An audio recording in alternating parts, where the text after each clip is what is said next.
My name's Grant Collins. I'm a member of Iraq Veterans Against the War. I was a corporal in the 1st Battalion, 23rd Marines. Was in Iraq from August of '04 to May of '05. A few months after I was there, a lot of things weren't sitting right with me. The command structure, the missions that we were getting didn't make any sense. We're going after people, Mujahideen or Muj, and they didn't have any idea which ones were the right ones. We're kicking in the wrong doors, terrifying children, helicopters screaming over their heads at night, and I'm trying to calm the women and children while the men were dragged and separated out and completely humiliated in front of their families. In that culture, it's a very big deal to be treated with respect in front of your family, just as it is in ours. But in this, it can mean a lot of shame. When I really, really, really came to the point where I knew that what we were doing was absolutely morally wrong was when, a few days, everybody knows, a few days after Bush was reelected, we are allegedly reelected. We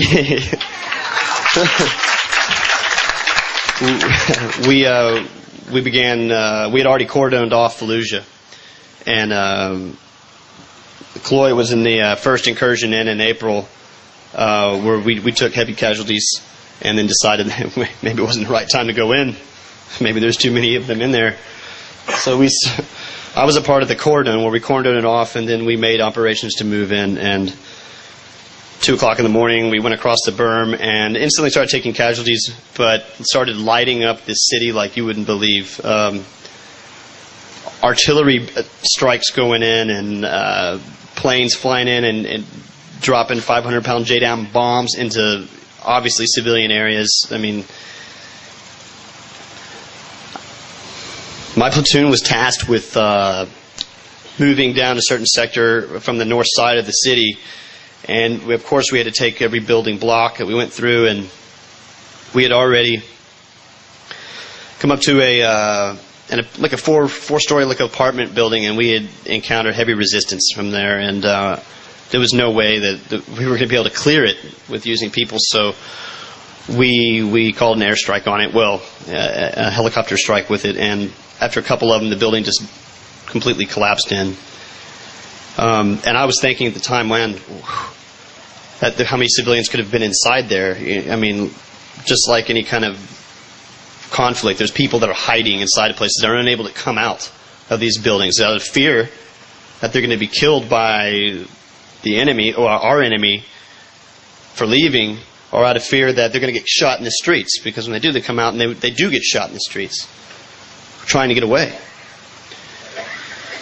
We moved down another block, and we came up to a smaller building, and my squad was tasked with taking this building, and the doorway, there was fire coming out of the doorway, machine gun fire, and from the windows. So I had an attachment of SMAs, which are rockets, a 2-man team of rockets, and you can use these rockets to blow holes, make another doorway, if you will, in the side of the building. So I gave the order for them to use the missiles on the building. So we hit it, and then we stormed into the building, and there was looked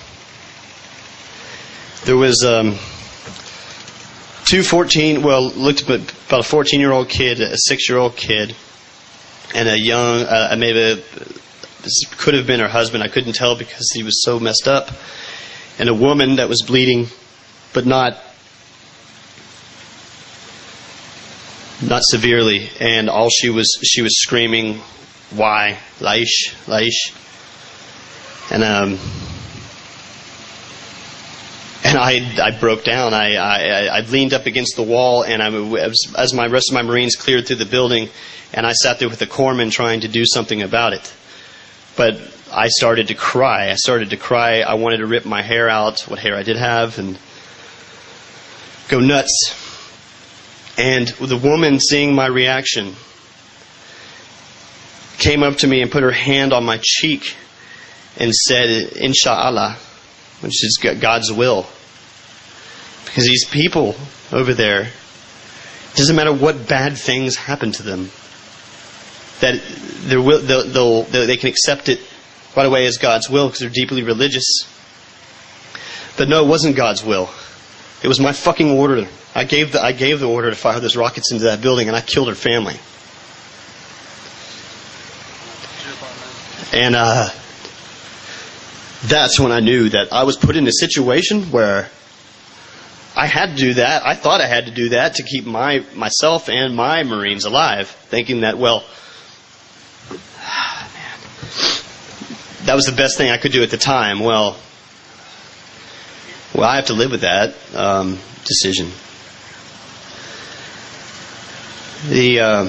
From then on, of course, we had the rest of that battle to go through, and I saw more casualties, more civilians being killed. Well, I don't know. I've been here a couple times. I've had to go back. I went back to Grand Rapids, Michigan, to start school. But when Lauren told me that she wanted to come back, I had to come back. On the 26th of August, I lost another friend. He was on his third tour, and the thing is that it's making me really upset is now as I'm starting to, their names are all blending together now. And she asked what his name was, and I gave her a name, a wrong first name and a wrong last name. And and then I had a dream after all this, and I saw him in my dream, and he, in his typical joking attitude, said that I was fresh out of friends. That I needed to make some new ones. He's joking around like he used to always say stupid shit like that.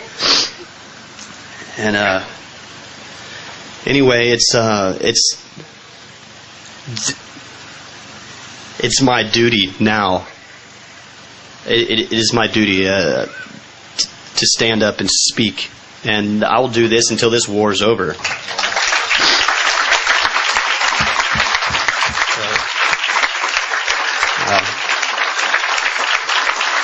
That's all I have.